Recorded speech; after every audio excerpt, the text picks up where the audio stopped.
But before that, you got to get through Red16 starting here on PS2. I think LethalPop is quite happy with that. Generally regarded by the Snakes as like Snake's best stage. Using the crawls. LethalPop has played Snake like this whole game. She is so familiar with a bunch of specific tools that Snake has. She's one of the Snakes that I see utilize crouching really well too. But we're going to have to see how well she can utilize all those tools on another character specialist like Red16, who's also played this character from the start of the game. Red16 doesn't really mess around with other characters and friendlies. And we've seen a few hits being traded here. Red16 a small lead. And we're seeing LethalPop retreat to these platforms a lot. That seems to be her game plan here. Try to make it hard for Wolf to pressure her on the platform and maybe get hit with grenades and shield and everything. But Red16's using their movement quite well.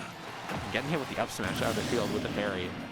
But Red16's using their movement quite well, kind of like moving around shield, waiting for stuff to happen and then punishing what happens after and not hitting shield. Okay, Red16, he got the down air, knew it wasn't going to kill, and then tried to go for the side B spike after. Didn't find it, but something happened there to LethalPop. Now this is a winning game here for Red16 by a large margin. And now they're staying back. They're saying, no, no, no. Okay, they're not saying you have to approach me. I totally lied. But they're just kind of destroying LethalPop here, picking her apart. A destructive 3-stock there from Red. Seemed like they moved around LethalPop so well. Moved around Snake's tools so well. Kept her in disadvantage for a lot of that game. Got multiple edge guards on the character too, because LethalPop didn't really get to go high at all. Like, they never got sent out far enough where it's like, okay, I'm going high. They got sent like such a short distance that going high was never really an option. That's such a scary position to be in with Snake.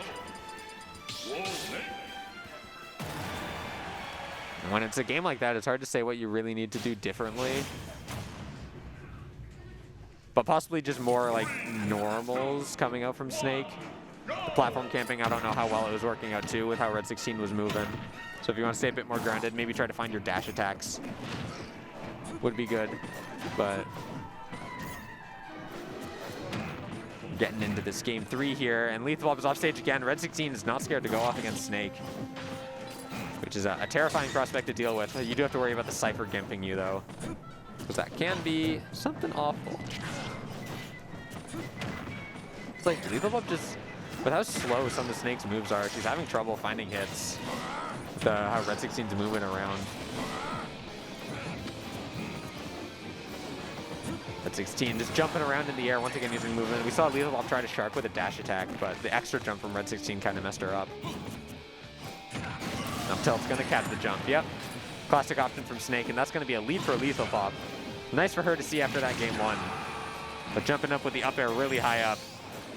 Red16 doesn't seem scared to contest Snake. It feels like he's just not getting hit by grenades or anything. He knows when to go in when there's not grenades to be punishing him.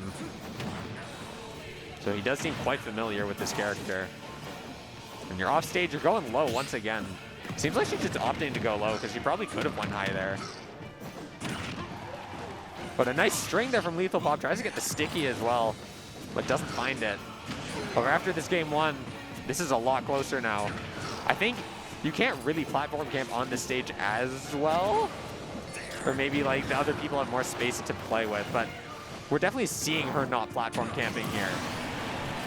She's playing a lot differently than she was game 1, and it's really paying off for her. Like I said, she's being a bit more grounded. Neutral get-ups into the smash attack, but a small mistiming. It's gonna let her get back and back on a little more percent here.